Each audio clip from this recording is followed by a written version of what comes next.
you're doing everything from sales to marketing to delivery to operations. You're doing absolutely everything.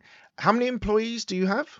Now we're sitting at 22 that are with us in the company, and then some freelance facilitators and resources around the globe.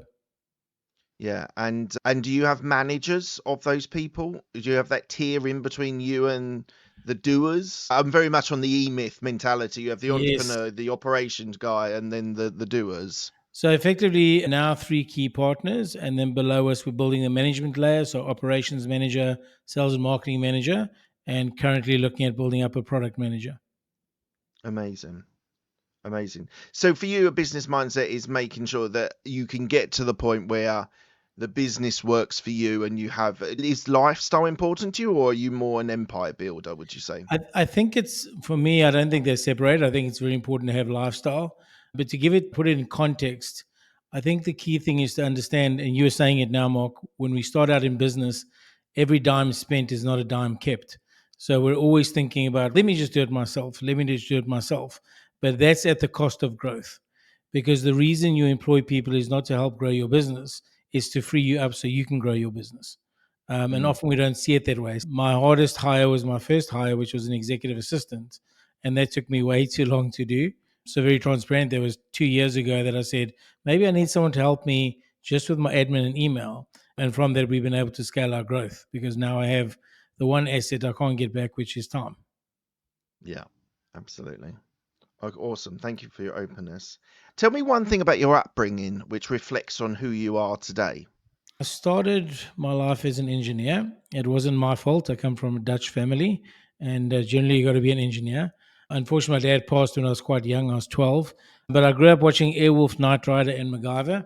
So I thought Right. I thought that's what I was going to be doing. And I went into engineering. I did well, but I didn't enjoy my job. And then I read a book called "You're Born an Original, Don't Die a Copy." And it's a great book Nice. because every chapter is one page, so it feels like progress. But it said if you passionately hate what you're doing for more than 2 weeks, stop. And I was pretty much unhappy for about a year or two, and got out of engineering and went into sales. Very long story short, fired from my first four sales jobs, and I got frustrated because I did everything they told me to do. I knew the product. I was the world's best talking brochure. They told me to be more motivated. I was the world's most exciting, best talking brochure, but I didn't understand people. And then I got a job interview, and someone said to me, Al, is sales a job or a career? And I interviewed the right answer. No, sales is a career. And he said, how hard have you studied for this career? I said, I'll tell you something, Al.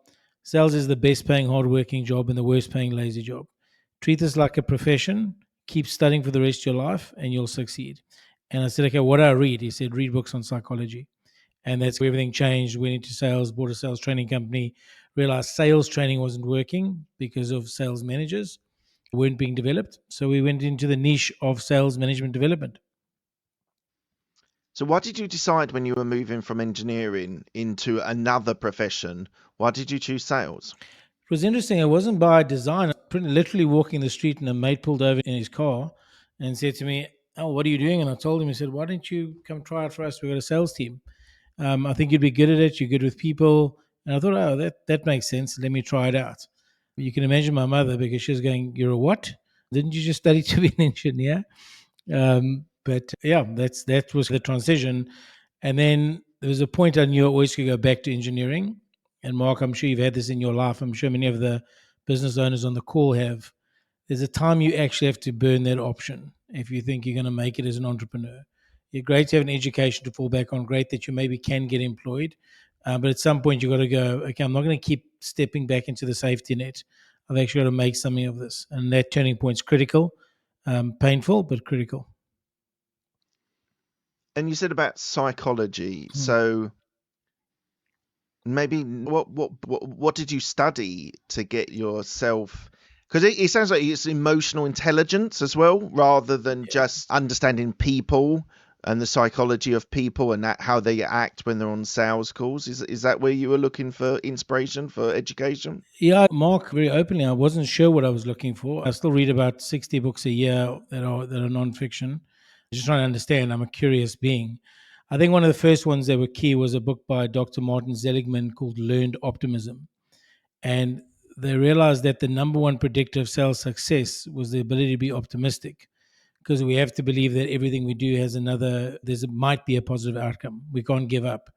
And then I looked at it and I thought, that's not a skill. And then the more I studied selling, I realized that selling is really much more about our mindset and our character, or what I like to call it's values selling versus value based selling. So I know you got to sell value to your clients, but what are your values? And I can go on like this. I won't bore your audience, but effectively, it was really understanding human beings and our own mindset. So things like I'll tell myself every day, selling won't help, but helping will sell. It would be borderline negligent for me to deny them this value when I've got to do a cold call. So it's always about managing your own mindset and the stories you tell yourself. So it was that, and then emotional intelligence, knowing how to communicate, tonality, and all the other things. But a lot of the things, Mark, come from intent. If you have the right intention, and your intention is to serve and value, you can build a business by being a good salesperson. The challenge is then you become the business. How do you then take that next chapter in your life, which is the business has to work for you? Yeah, we'll talk. We'll get there in a minute about how we can get businesses working for us. I just want to delve a little bit deeper into that idea of sales calls. So there's probably people listening, watching at the moment, thinking, "I've got a great product. I think can do amazing things, or service, but I'm not like I've made 5 calls today." And we all know that when it comes to sales, it's a numbers game. You need the volume in most cases, unless they're warm sales. How would you help a budding entrepreneur keep on picking up the phone even when they're being told no every time? There's 2 parts to that. So if you think about the skill versus the number, the challenge with the number is if you're just picking up the phone, and if let's say I was managing a sales professional and I said, listen, it's just a numbers game, pick up the phone more often. Why don't you go suck in front of more customers or potential customers? You got to look at the skill and the messaging. That's where psychology comes in. So I use something specific, and if you need me to send it to you to share with the audience, but it's called an initial value promise. So I say I've recently been working with people like you. So I mentioned their title. I've recently been working with sales directors in the pharmaceutical industry. So I'll use the industry. Immediately I've got 2 points of reference, and the person goes, but wait a minute, I'm a sales director in the pharmaceutical industry. And then I talk about their goal. We're trying to find ways to get a larger portion of their sales team performing. And they go, oh, that's me, but are struggling to, even though they've invested in technology and training. Oh, well, we've done that. But we've still helped them able to grow by 36%. Is that something that's relevant to you?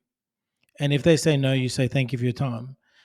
Often they say yes. And many times they say, oh, you know what? That's not actually my problem. My problem is. And people are trying to turn down cold calling. I call it proactive calling, but no one else is picking up the phone, Mark.